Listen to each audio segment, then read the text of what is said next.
നമുക്ക് ഏറ്റവും അത്യാവശ്യമായിട്ടുള്ള ഒരു സാധനം കൊണ്ടാണ് ആശാൻ ഖത്തറിന്ന് പറന്നെത്തിയിട്ടുള്ളത്. അപ്പോൾ എന്തായാലും സിറ തന്നെ പറയും എന്താ സംഭവം പറഞ്ഞോ സിറ ധൈര്യമായിട്ട്. കെയർ ചെയ്യുന്നവർക്ക് ചൂടുണ്ടാവൂടാ. എന്നിട്ട് അതിനിടയ്ക്ക് വേറെ നൈസായിട്ട് കുഞ്ഞിനെ നോക്കുന്നില്ലല്ലോ എന്ന് പറഞ്ഞ് വേറെ റൂട്ട് മാറ്റാൻ നോക്കുകയാണ് ഞങ്ങൾ. അതെ അതെ അതെ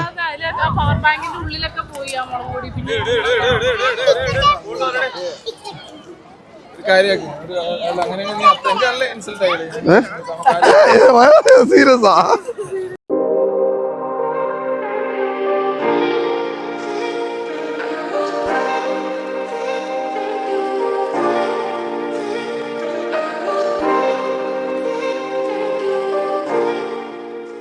വീഡിയോയുടെ സ്റ്റാർട്ടിങ്ങിൽ തന്നെ ഞാനൊരു കാര്യം പറയാം, പറ്റുമെങ്കിൽ ഈ വീഡിയോ ഫുള്ളായിട്ടൊന്ന് കാണണം കേട്ടോ. കാരണം എനിക്കിതിൽ ഒരു 1.5 സർപ്രൈസ് കിട്ടുന്നുണ്ട്. ശരിക്കും പറഞ്ഞാൽ ഇപ്പോൾ ഈ വോയിസ് ഓവർ കൊടുക്കുമ്പോൾ പോലും എനിക്കിത് വിശ്വസിക്കാൻ പറ്റിയിട്ടില്ല എന്നുള്ളതാണ് ഏറ്റവും വലിയ സത്യം. അതൊരു സർപ്രൈസ് ആയിരുന്നു. എന്തായാലും കഴിഞ്ഞ വീഡിയോയിൽ പറഞ്ഞ പോലെ തന്നെ നമ്മൾ മൈസൂർ വന്നു. ആദ്യം തന്നെ സൂ ഒക്കെ ഒന്ന് പോയി കണ്ടു. പിന്നെ ഒന്ന് റൂമിൽ പോയി റെസ്റ്റ് എടുത്തിട്ട് വൈകിട്ട് വീണ്ടും ഇറങ്ങിയതാണ് കേട്ടോ മൈസൂർ പാലസ് കാണാൻ വേണ്ടിയിട്ട്. നല്ല വെയിലും ചൂടുമാണല്ലോ, അതുകൊണ്ടാണ് നമ്മൾ വൈകിട്ടത്തേക്ക് പോകാമെന്ന് വിചാരിച്ചത്. അങ്ങനെ നമ്മൾ പാലസിൻ്റെ ഫ്രണ്ടിൽ വന്ന് ഇറങ്ങി അവിടെ നിന്ന് തന്നെ ചായ കുടിച്ചു. പിന്നെ ടിക്കറ്റൊക്കെ എടുത്ത് ഉള്ളിലേക്ക് കയറി കേട്ടോ. ബാഗൊക്കെ അവിടെ ചെക്ക് ചെയ്യുന്നുണ്ടായിരുന്നു. പിന്നെ നമുക്ക് ആ പരിസരമൊക്കെ ആദ്യം ഒന്ന് ഓടി നടന്നൊന്ന് കാണാമെന്ന് വിചാരിച്ചു. കാരണം എവിടെ നിന്നാണ് ഫോട്ടോ എടുക്കേണ്ടത്, എവിടെ നിന്നാണ് വീഡിയോ എടുക്കേണ്ടത് എന്നുള്ളത് മൊത്തം കൺഫ്യൂഷനായിരുന്നു. കാരണം ഓരോ ഏരിയയും അത്രയും ഭംഗിയായിരുന്നു കേട്ടോ. ഞാൻ ആദ്യമായിട്ടാണ് മൈസൂർ വരുന്നത്. ഈ മൈസൂർ പാലസിനെ കുറിച്ചിട്ടും അതുപോലെ തന്നെ സൂവിനെ കുറിച്ചിട്ടൊക്കെ ഒത്തിരി കേട്ടിട്ടുണ്ട്, പക്ഷേ ആദ്യമായിട്ടാണ് കേട്ടോ വരുന്നത്. പിന്നെ നമുക്ക് കഴിഞ്ഞ വീഡിയോയിൽ പറഞ്ഞ പോലെ തന്നെ ഒരു വീഡിയോ ഞങ്ങൾ പ്രാക്ടീസ് ചെയ്യുന്നുണ്ടായിരുന്നല്ലോ, അത് ഇവിടെ എവിടെയെങ്കിലും വെച്ച് എടുക്കണം എന്നൊരു ആഗ്രഹം ഉണ്ടായിരുന്നു. അങ്ങനെ നമ്മൾ അവിടെ ഒന്ന് ചുറ്റി നടന്ന് കാണുവാണ് കേട്ടോ. പിന്നെ ഞാൻ വീഡിയോയുടെ സ്റ്റാർട്ടിങ്ങിൽ പറഞ്ഞ ഒരു സർപ്രൈസ് ഉണ്ടല്ലോ, അപ്പോൾ അത് ഇവിടെ മുതൽ സ്റ്റാർട്ട് ചെയ്യുവാണ്. അത് എന്താണ് ഓൺ വോയിസിൽ തന്നെ ലൈവായിട്ട് അവിടെ തന്നെ എടുത്തതാണ്. അപ്പോൾ എന്തായാലും നിങ്ങൾ അതൊന്ന് കണ്ടിട്ട് വരും, എന്നിട്ട് നമുക്ക് ബാക്കി സംസാരിക്കാം കേട്ടോ. Hi dears, welcome back to our channel. ഇന്ന് കുറേ നാളുകൾക്ക് ശേഷം നമ്മളെ ചങ്ക എത്തിയിട്ടുണ്ട് കേട്ടോ. ഇന്നാണ് ഇറങ്ങിയത്. ഇന്ന് ബാംഗ്ലൂർ എയർപോർട്ടിൽ ഇറങ്ങി. പിന്നെ ഞങ്ങൾ ഫാമിലി ആയിട്ട് ഞാൻ പറഞ്ഞിരുന്നല്ലോ നേരത്തെ, 2 ദിവസം മുമ്പത്തെ വീഡിയോയിലുണ്ട് നീ വരുന്നുള്ള കാര്യം പറഞ്ഞിട്ട്. പിന്നെ ബാംഗ്ലൂരാണ് ഇറങ്ങി. ബാംഗ്ലൂരിൽ നേരെ മൈസൂരേക്ക് എത്തി. മൈസൂർ പിന്നെ ഞങ്ങൾ ഇന്ന് മൈസൂരിലാണ് ഉള്ളത് നിലവിൽ. അപ്പോൾ ഇന്നത്തെ ഒരു പ്രത്യേകതയും കൂടെ ഉണ്ട് ഈ വീഡിയോയ്ക്ക്. നമുക്ക് ഏറ്റവും അത്യാവശ്യമായിട്ടുള്ള ഒരു സാധനം കൊണ്ടാണ് ആശാൻ ഖത്തറിന്ന് പറന്നെത്തിയിട്ടുള്ളത്. അപ്പോൾ എന്തായാലും സിറ തന്നെ പറയും എന്താ സംഭവം പറഞ്ഞോ സിറ ധൈര്യമായിട്ട്.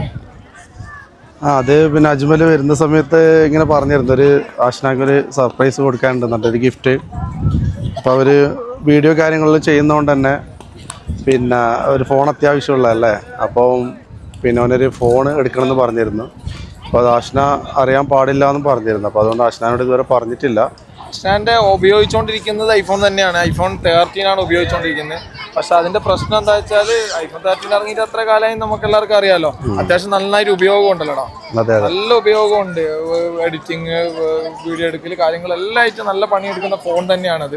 അപ്പൊ ഇപ്പൊ ആയിട്ട് കുറച്ച് കംപ്ലൈന്റ്സും കാര്യങ്ങളും ഉണ്ട്. പിന്നെ ആശാൻ അങ്ങനെ അറിയിക്കാതെ കൊണ്ട് നടക്കുകയാണ്. എന്താ വെച്ചാല് വലിയൊരു എമൗണ്ട് ആവുമല്ലോ അത് അടുത്തൊന്ന് വാങ്ങിക്കാൻ വേണ്ടിട്ട്. പിന്നെ ബുദ്ധിമുട്ടിക്കണ്ട, പിന്നെ ഒരു ഫണ്ട് അങ്ങനെ അനാവശ്യമായിട്ട് ചെലവാക്കണ്ട. പക്ഷെ ആവശ്യമാണത്, അവർക്ക് ഏറ്റവും കൂടുതൽ ആവശ്യമുള്ള ഇതാണ്. ഇടയ്ക്ക് ഇങ്ങനെ പറയും ഇതുകൊണ്ട് ഇനി എത്ര കാലം ഈ ഫോണും കൊണ്ട് ഇങ്ങനെ മുന്നോട്ട് എപ്പോൾ ഡെഡ് ആവും, അല്ലെങ്കിൽ അത്ര ഉപയോഗിക്കുന്നുണ്ട് ഫോൺ.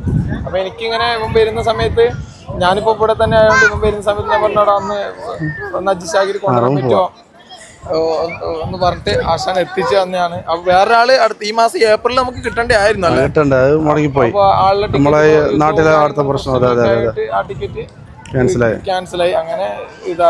അപ്പൊ പിന്നെ ഈവൻ ഇങ്ങനെ ഒരു പ്ലാനും കൂടെ പറഞ്ഞു. ബാംഗ്ലൂരിൽ നിന്ന് ഇറങ്ങി മൈസൂർ വന്നിട്ട് മൈസൂരിൽ നിന്ന് നമ്മള് പിന്നെ ഇങ്ങനെ ട്രിപ്പ് പോകുന്ന സമയത്ത് നമുക്ക് ഇത് ഈ ഒരു അറ്റ്മോസ്ഫിയറിൽ തന്നെ കൊടുക്കാന്നുള്ള ഫുൾ പ്ലാനിങ് ഫുള്ള് സിറായിട്ടാണ്. അപ്പൊ ഇന്നിപ്പോ കൊടുക്കുന്ന വെച്ചാൽ പെട്ടെന്ന് ഈ ക്യാമറയും ഇതെല്ലാം ഞങ്ങൾ മാറി വയ്ക്കുമ്പോൾ സിറാജ് അങ്ങനെ വീഡിയോ വയ്ക്കുന്നു. അങ്ങനെ അധികം നിൽക്കാത്തതുകൊണ്ട് ആശാനൊക്കെ ഒരു ഡൗട്ട് അടിക്കണ്ടെന്ന് കരുതിയിട്ട് പിന്നെ ഒരു ആളിപ്പോ നല്ല ദേഷ്യത്തിലാണുള്ളത്. ദേഷ്യം എന്ന് വെച്ചാൽ അവളുടെ ഏത് കാര്യം ഇപ്പൊ 13 തന്നെ ഇത്ര നാൾ ഉപയോഗിച്ചൊരു വ്യക്തിയാണ്. ഇത്ര കാലം ഉപയോഗിച്ച വ്യക്തി എല്ലാ കാര്യങ്ങളും സൂചി പോകുന്നതിലെല്ലാം സൂക്ഷ്മതയോടെ കൈകാര്യം ചെയ്യുന്ന ആളാണ്. അപ്പൊ ഇന്ന് ഞാൻ കുറച്ച് മാങ്ങയും മേടിച്ചാലും ഇവൻ തന്നെയാണ് ഇങ്ങനെ ഐഡിയ പറഞ്ഞത്. കുറച്ച് മാങ്ങയൊക്കെ മേടിച്ച് ഉപ്പും മുളകൊക്കെ അവളുടെ ബാഗ്, ആ ഫോൺ വെക്കുന്ന ഇപ്പൊ നിലവിൽ ഫോൺ വെക്കുന്ന ബാഗിൽ ചാർജറും പിന്നെ പവർ ബാങ്ക് ഒക്കെ ഉണ്ട്. അതിൽ ഞങ്ങൾ എന്ത് ചെയ്തു, ആ സാധനം ഇട്ടു. ആ സാധനം ഇട്ടിട്ട് ഇപ്പൊ ആള് മുളയിലിട്ട മാങ്ങ മുളയിലിട്ട മാങ്ങ ആ ബാഗിലിട്ടിട്ടാകുമ്പോ മുളയിലിട്ട ഫോണായി. മുളയിലിട്ട ഫോണായി. പിന്നെ ഒന്നും നോക്കിയിട്ട് നല്ല മാവിൽ കേട്ടു, നല്ല വാങ്ങിൽ പ്രഷറായി. ഞാൻ പറഞ്ഞാൽ സാറല്ല കഴിയാൻ പോകുന്നില്ല എന്നിട്ട് ഞാനും വലിയ മൈൻഡ് ചെയ്യാൻ നിന്നില്ല. അപ്പൊ അവരവിടെ അപ്പുറത്തുണ്ട്, ഞാൻ നിങ്ങൾക്ക് മൈക്കോണോ ചെറിയൊരു ഇൻട്രോ എടുക്കാൻ പാലസിലൊക്കെ വന്നാലും കുറച്ച് എക്സ്പീരിയൻസ് ഷെയർ ചെയ്യാനൊക്കെ പറഞ്ഞ് വാങ്ങിച്ചോണ്ട് വന്നേ, ഞങ്ങൾ ഒരുമിച്ചുള്ളതല്ല എന്നൊക്കെ പറഞ്ഞു. അപ്പൊ എന്തായാലും നമ്മൾ ഇനി അധികം വെച്ച് നീട്ടുന്നില്ല, നമുക്കത് കൊടുത്തേക്കാലോ സാർ. ഓക്കെ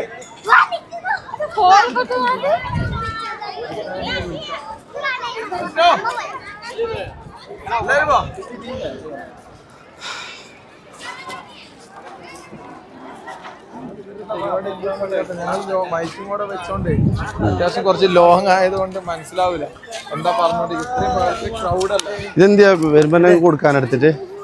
അല്ല മറ്റേ ചൂടാവും ബാഗിന്റെ കാര്യമെല്ലാം പറഞ്ഞു. ഏത് അതെ ഇനിയിപ്പോ നടക്കുവോ? ഇപ്പൊ പെട്ടെന്ന് അതിലെന്താ നേരത്തെ അത് മിസ്സായി പോയി.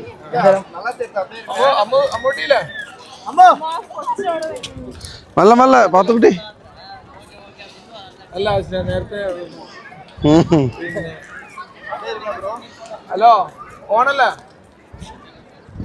നേരത്തെ ഇവര് പിന്നെ ബാങ്കിൽ കുറച്ച് മുളക് പൊടി വീണെന്നാട്ട് അത് പറയാലോ. എന്റെ പവർ ബാങ്ക്, എന്റെ ഫോണ്, എന്റെ ചാർജറൊക്കെ അതിലുണ്ടല്ലോ. മോശമല്ലേ?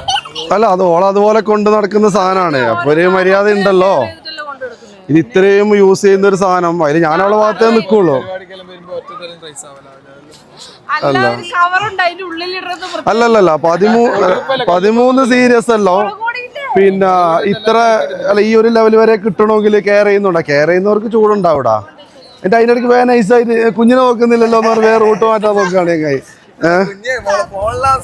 അതെ അതെ അതെ.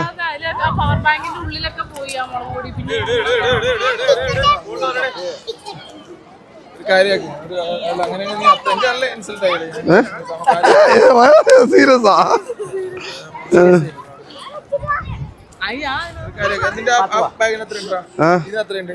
ഈ ബാഗിന് ചെറിയ ഇവിടുത്തെ ഒഴിവാക്കാം. കൊടുക്കുന്ന തന്നെ വേറെ വർത്താനൊന്നുമില്ല. ഇല്ല അങ്ങനെ ഇതാക്കാൻ വേണ്ടിട്ടാ. ആ പിന്നെ എന്തിയാക്കണ്ട ബാഗ് എല്ലാം കൊടുക്കാറില്ല, നമുക്ക് വേണ്ട സ്പോട്ട് സാധനങ്ങളെല്ലാം ഉണ്ട്. എന്നാ 13 എന്താക്കിയത് ഇതാക്കിയിട്ടില്ല. എന്നാ പിടിച്ചോ 17 13 ഒഴിവാക്കിയത് 17 ആകുമ്പോ തരുന്നത്. 13 ഒഴിവാക്കി. നമ്മളിതൊന്നും കാണാതെ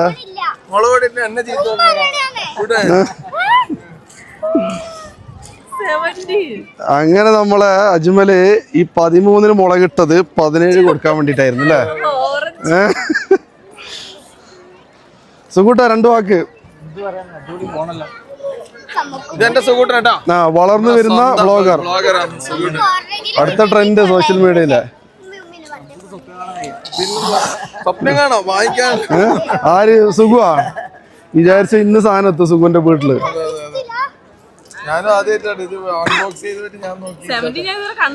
ആ അതാണ് നമ്മളങ്ങനെ. നമ്മളെ മീൻ മാത്രമല്ല, നമ്മള് ഫോണും മുളകിലിടും ഇല്ലടാ.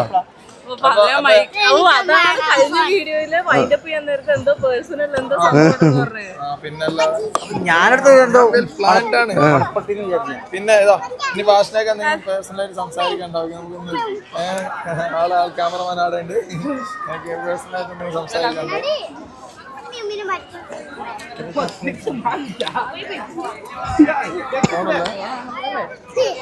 സത്യത്തിൽ ഇത് ഭയങ്കര ഞെട്ടലായി പോയിട്ടോ. കാരണം ഞാൻ കുറച്ച് മുമ്പ് പുറത്തുനിന്ന് മാങ്ങ മറ്റേ മുളക് ഉണ്ടാവുമല്ലോ വിൽക്കുന്നത്, അത് വാങ്ങിച്ചിട്ട് 2 കഷ്ണം എന്തോ കഴിച്ചിട്ട് അപ്പോൾ എന്നോട് ചോദിച്ചപ്പോൾ ഞാൻ കവറുണ്ട് അതിൻ്റെ ഉള്ളിലിടാൻ പറഞ്ഞു. ഇത് അതിലൊന്നും ഇടാതെ ചുമ്മാ ബാഗിൽ കൊണ്ട് ഇട്ടു. അപ്പോൾ അതിൻ്റെ അകത്ത് power bank, second phone, charger ഇതെല്ലാം ഉണ്ട്. അപ്പം ഞാൻ നോക്കുമ്പോൾ ഉണ്ട് ഫുള്ള് മുളക് പൊടിയൊക്കെ ഇതായിട്ടുണ്ട്. അപ്പോൾ എനിക്ക് കൺട്രോൾ കിട്ടിയില്ല. അപ്പോൾ ഞാൻ അവരുടെയൊക്കെ ഉപയോഗിച്ചിട്ട് പോയി ട്രൈസ് ആയിരുന്നു. അപ്പോൾ ഇപ്പം അതിന് സീരിയസ് ആയതൊരു ഡൗട്ട്. ഓക്കെ, പക്ഷേ ഈ ഫോണിൻ്റെ കേസ് അതായത് എൻ്റെ ഫോൺ ഇപ്പം എത്ര വർഷമായിട്ട് 2021 ഒരു സമയത്ത് കിട്ടിയതാണ്. പക്ഷേ ശരിക്കും പറഞ്ഞാൽ ഐഫോൺ ആയതുകൊണ്ട് മാത്രം ഇത്ര നാൾ നിന്നാണ്. കാരണം ഞാൻ അതിൻ്റെ ഉപയോഗിക്കാവുന്നതിൻ്റെ മാക്സിമം ഉപയോഗിച്ചിട്ടുണ്ട്. നമുക്കറിയാം ഒരു ഫോൺ എന്ന് പറയുമ്പോഴത്തേക്ക് അതിന്റെ ക്യാമറ അതുപോലെ തന്നെ ഗെയിം ഈ സംഭവങ്ങൾ കൂടുതലും ഇതാക്കിയാലാണ് ഫോണിന്റെ ഏറ്റവും കൂടുതൽ ഫോൺ വർക്ക് ചെയ്യുന്ന സമയത്താണ്. അപ്പോൾ പെട്ടെന്ന് അത് പോവുകയും ചെയ്യും. പക്ഷെ നമുക്ക് ഒരു ദിവസം പോലും വീഡിയോ ഓണാക്കാത്ത വീഡിയോ എടുക്കാത്ത ദിവസങ്ങളില്ല. കാരണം നമ്മുടെ ലൈഫ് ഏകദേശം ഇങ്ങനെയൊക്കെ തന്നെയാണ്. ഡെയിലി വീഡിയോ എടുക്കുക അതും ഇതൊക്കെയാണ്. അപ്പോൾ ഫോൺ നല്ലോണം അതിനിടയ്ക്ക് ഗ്രീൻ സ്ക്രീനിങ് ഇഷ്യൂ വന്നു. പിന്നെ അതിന്റെ ക്യാമറ ഒക്കെ ഒന്ന് ചേഞ്ച് ചെയ്യേണ്ടി വന്നു. നമുക്ക് ബാക്കി ഡീറ്റെയിലിങ് അല്ല പറഞ്ഞിട്ടിരിക്കാം. അപ്പം ഗ്രീൻ സ്ക്രീനിങ് ഇഷ്യൂ, അതിന്റെ ക്യാമറ ചേഞ്ച് ചെയ്യേണ്ടി വന്നു. പക്ഷെ എന്നിട്ട് ഒപ്പിച്ച് പോവായിരുന്നു. അപ്പൊ ഈ 17 ഇറങ്ങിയ സമയത്തൊക്കെ അങ്ങനെ വാങ്ങിക്കുന്നതിനെ കുറിച്ചിട്ട് ചെറുതായിട്ടൊക്കെ സൂചിപ്പിച്ചിട്ടുണ്ടായിരുന്നു. പക്ഷെ എന്നാലും ഇത് ഞാൻ പ്രതീക്ഷിച്ചില്ല. അപ്പൊ സിറാജ് വന്നപ്പം അങ്ങനെ കൊണ്ടുവന്നേ അവൻ വാങ്ങിച്ചു തരും. അപ്പം കുറച്ച് ദിവസമായി വാങ്ങിച്ചു വെച്ചിട്ട് പിന്നെ വരുമ്പോ എടുത്തു. അപ്പൊ ഞാൻ പറഞ്ഞു തന്നെ പറഞ്ഞു കൊട്ടാരത്തിന്റെ അവിടുന്ന് കൊടുക്കാം, പാലസിന്റെ അവിടുന്ന് കൊടുക്കാം, ഒരു വെറൈറ്റി അല്ലേ എന്നൊക്കെ പറഞ്ഞ് അങ്ങനെ സെറ്റ് ചെയ്തു. എനിക്ക് അത്യാവശ്യമായിട്ടുള്ള സാധനം തന്നെയാണല്ലോ. ഇന്നല്ലെങ്കിൽ നാളെ ആയിട്ട് എന്ത് കാര്യങ്ങൾ തീരുമാനമാവും. പിന്നെ ആള് ഫിനാൻഷ്യലി കുറച്ച് ഞങ്ങളെല്ലാം ഡൗൺ ആയിട്ട് നിൽക്കുന്നതുകൊണ്ട് മാത്രമാണ് എന്നോട്. പിന്നെ ഇവളുടെ ആലോചന. കാരണം ക്യാമറ ഇങ്ങനെ നമ്മൾ ഓൺ ചെയ്യുമ്പോൾ തന്നെ അതിങ്ങനെ സ്റ്റക്ക് ആയിട്ട് പോവാണ്. ഒരു വീഡിയോ എടുത്തിട്ട് ആ വീഡിയോ നമുക്കൊന്നും കാണാൻ പറ്റൂല. അപ്പോഴേക്കും ഇങ്ങനെ സ്ലോ. എന്തായാലും ഇത്രയും ക്രൗഡ് അല്ലേ, അപ്പൊ നമുക്ക് ബാക്കിയുള്ളത് ബ്ലോഗിൽ വൈൻഡപ്പിൽ കുറച്ചും കൂടെ ഡീറ്റെയിൽ ആയിട്ട് സംസാരിക്കാം. അപ്പൊ ഓക്കെ, എനിവേ 17 Pro Max കിട്ടിയിരിക്കുകയാണ് ഗൈസ്. അതും 1 TB. എൻ്റെ പൊന്നെ, എനിക്ക് വല്ലാത്തൊരു സർപ്രൈസ് ആയിപ്പോയിട്ട്. ഞാൻ ഒട്ടും പ്രതീക്ഷിച്ചില്ല. കാരണം നമുക്ക് ഈ ഫോണിൻ്റേതായിട്ടുള്ള കുറേ ഇഷ്യൂസും കാര്യങ്ങളൊക്കെ ഉണ്ടായിരുന്നു. അപ്പോൾ എപ്പോഴെങ്കിലും പൈസയൊക്കെ റെഡി ആയിട്ട് വരുവാണെങ്കിൽ 17 എടുക്കാം എന്നുള്ളൊരു തീരുമാനം ഉണ്ടായിരുന്നു. പക്ഷെ അത് ഇത്രയും പെട്ടെന്ന് എൻ്റെ കയ്യിലേക്ക് കിട്ടും എന്നുള്ളത് ഞാൻ സ്വപ്നത്തിൽ പോലും ഓർത്തില്ല. എനിക്ക് ശരിക്കും പറഞ്ഞാൽ അവിടെ വെച്ചിട്ട് ഇക്കായുടെ ഒരു താങ്ക് യു പറയാൻ പോലും പറ്റിയില്ല. കാരണം അത്രയും എക്സൈറ്റഡ് ആയിപ്പോയി, അത്രയും എന്താ പറയേണ്ടതെന്നുള്ളൊരു ഇതായിപ്പോയി. പിന്നെ മൊത്തം ക്രൗഡൊക്കെ ആയതുകൊണ്ട് കൂടുതൽ സംസാരിക്കാനും പറ്റിയില്ല. അപ്പോൾ എന്തായാലും ഭയങ്കര ഹാപ്പി ആയിട്ടോ. ഇനിയിപ്പം ഇനി വരുന്ന വീഡിയോസൊക്കെ അതിൽ എടുക്കാമെന്നാണ് വിചാരിക്കണം. ഞാൻ ഇതുവരെ സത്യത്തിൽ ഫോണൊന്ന് റെഡിയാക്കിയിട്ടൊന്നുമില്ല. കാരണം അതിൽ കുറച്ച് പരിപാടികളൊക്കെ ഉണ്ട്. ആപ്പിൾ ID പാസ്വേഡൊക്കെ അടിച്ചു കൊടുത്ത് കയറണം, അങ്ങനത്തെ കുറച്ച് കാര്യങ്ങളൊക്കെ ഉണ്ടല്ലോ റെഡിയാക്കി എടുക്കാനുണ്ട്. അപ്പോൾ അതിന് കുറച്ച് സമയം എടുക്കും. എന്തായാലും ഭയങ്കര ഭയങ്കര ഭയങ്കര ഹാപ്പിയാണ്. ഇന്ന് ഈ വീഡിയോ എടുക്കലും പിന്നെ ഞങ്ങളുടെ ഡാൻസിൻ്റെ വീഡിയോ എടുക്കലൊക്കെ ആയിട്ട് നമ്മളൊന്ന് ഫ്രീ ആയി കഴിഞ്ഞപ്പോഴേക്കും ഈ പാലസിൻ്റെ ഉള്ളിലേക്ക് കിടക്കുന്നതിനുള്ള ടൈമൊക്കെ കഴിഞ്ഞിട്ടുണ്ടായിരുന്നു കേട്ടോ. സോ അതുകൊണ്ട് അന്ന് നമുക്ക് അതിൻ്റെ ഉള്ളിൽ കാണാനായിട്ട് പറ്റിയില്ല. പിറ്റേ ദിവസമാണ് നമ്മൾ അതിൻ്റെ ഉള്ളിൽ കാണാൻ വേണ്ടിയിട്ട്, അതായത് 2 പ്രാവശ്യം പോകേണ്ടി വന്നു പാലസിൽ. അങ്ങനെ പിറ്റേ ദിവസം രാവിലെ ഫ്രഷായി ഫുഡൊക്കെ കഴിച്ചതിന് ശേഷം ആദ്യമേ തന്നെ നമ്മൾ പാലസിലേക്ക് വന്നിരിക്കുകയാണ് കേട്ടോ. അപ്പോൾ ഇവിടുത്തെ ഞാൻ വോയിസ് ഓവർ ഒന്നും കൊടുക്കുന്നില്ല, ജസ്റ്റ് ഇങ്ങനെ ഷോർട്ടൊക്കെ ഇങ്ങനെ ക്ലിപ്പിങ്സ് ഒക്കെ എടുത്ത് വെച്ചിട്ടുള്ളൂ. അതങ്ങനെ തന്നെ ഞാൻ ആഡ് ചെയ്തേക്കാം കേട്ടോ.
അങ്ങനെ പാലസിൻ്റെ ഉള്ളൊക്കെ കണ്ടു.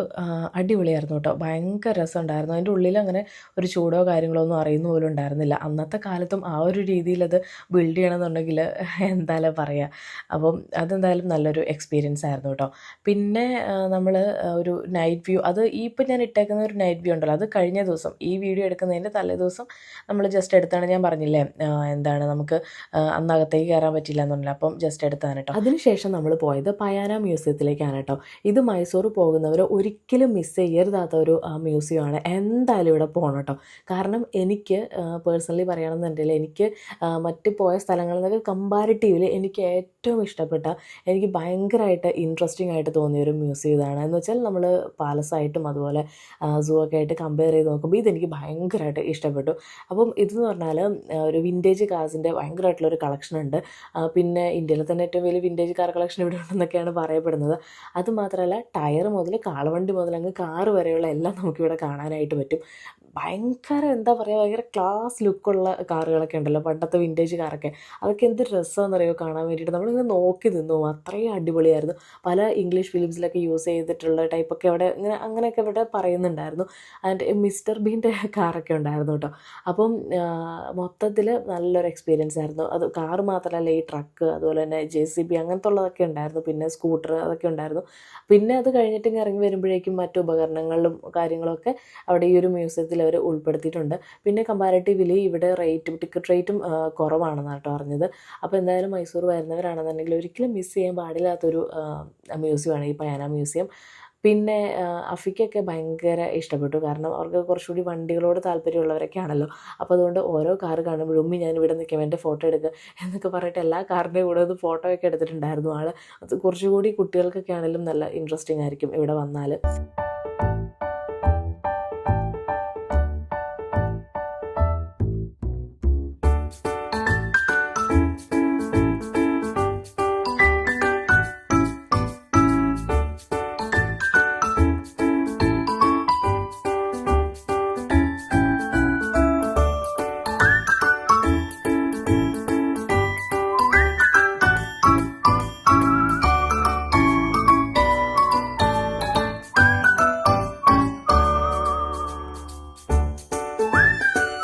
അങ്ങനെ പയാന മ്യൂസിയം കണ്ടു കഴിഞ്ഞ ഉടനെ തന്നെ നമ്മൾ ഇറങ്ങി. പിന്നെ അത്യാവശ്യം കേരള ഫുഡൊക്കെ കിട്ടുന്ന ഒരു റെസ്റ്റോറൻറ്റിൽ നിന്ന് ഫുഡ് കഴിച്ചു. അതിനുശേഷം നമ്മൾ നേരെ നാട് പിടിക്കാനായിട്ട്, അപ്പോൾ പോകുന്ന വഴിക്ക് തന്നെയാണ് ഗോൾഡൻ ടെമ്പിൾ. അങ്ങനെ അതും കൂടി കാണാൻ വേണ്ടിയിട്ട് കയറാമെന്ന് വിചാരിച്ചു. പിന്നെ നമ്മൾ രാവിലെ റൂമിൽ നിന്ന് ഇറങ്ങുമ്പോൾ തന്നെ നമ്മുടെ ബാഗ് കാര്യങ്ങളൊക്കെ പാക്ക് ചെയ്ത് വണ്ടിയിൽ വെച്ചിട്ടുണ്ടായിരുന്നു കേട്ടോ. കാരണം അത് വെക്കേറ്റ് ചെയ്യണമല്ലോ. അപ്പോൾ അതുകൊണ്ടിട്ട് പിന്നീട് റൂമിലേക്കൊന്നും പോകേണ്ടി വന്നില്ല. നേരെ മൈസൂർ പാലസിൻ്റെ ഉള്ളിൽ കണ്ടു. പിന്നെ പയാന മ്യൂസിയം പോയി. പിന്നെ നേരെ ഫുഡൊക്കെ കഴിച്ചതിന് ശേഷം നാട്ടിലേക്ക് പോവാണ്. പോകുന്ന വഴിക്കാണ് നമ്മൾ ഗോൾഡൻ ടെമ്പിൾ കാണാൻ കയറിയത്. ഇവിടെ പിന്നെ അങ്ങനെ ഒരുപാട് സമയമൊന്നും സ്പെൻഡ് ചെയ്തില്ല. നമ്മളെല്ലാവരും കൂടെ അതിൻ്റെ ഉള്ളിൽ കയറി ഒന്ന് ഒരുമിച്ചൊരു ഫോട്ടോസും കാര്യങ്ങളൊക്കെ എടുത്തു. പിന്നെ അഫിക്ക് ചെറിയൊരു ബാഗ് അവിടെ നിന്ന് വാങ്ങിക്കാനുണ്ടായിരുന്നു. അങ്ങനെ അതും വാങ്ങിച്ചു. നമ്മൾ തിരിച്ചിറങ്ങി കേട്ടോ. എന്നിട്ട് പിന്നെ നേരെ നാട് പിടിക്കുകയാണ് ചെയ്തത്. ഏകദേശം ഒരു 10:15 എത്തിയെന്നാണ് എനിക്ക് തോന്നുന്നത് കേട്ടോ. സോ ഗൈസ്, അപ്പോൾ നമ്മുടെ 2 ദിവസത്തെ മൈസൂർ ട്രിപ്പിൻ്റെ വ്ളോഗൊക്കെ തീർന്നിരിക്കുകയാണ് ഗൈസ്. എന്തായാലും മൊത്തത്തിൽ അടിപൊളിയായിരുന്നു. ഫ്രണ്ട്സിൻ്റെയൊക്കെ കൂടെ കുട്ടികൾക്കാണേലും നമുക്കാണേലും ഒരു എൻജോയ്മെൻ്റൊക്കെ ആയിരുന്നു. ഒരു റിലീഫായിരുന്നു എല്ലാത്തിനേക്കാളും ഉപരി. അപ്പോൾ നമ്മുടെ വ്ളോഗ്സൊക്കെ ഇഷ്ടമായെന്ന് വിചാരിക്കുകയാണ്. ഇഷ്ടപ്പെട്ട ലൈക്ക് ചെയ്യുക, ഷെയർ ചെയ്യുക. പിന്നെ ചാനൽ ആദ്യമായിട്ടാണ് കാണുന്നെങ്കിൽ ഒന്ന് സബ്സ്ക്രൈബ് ചെയ്യുക കേട്ടോ. അപ്പോൾ നമുക്കിനി അടുത്ത വീഡിയോസിലൂടെ കാണാം. ബൈ.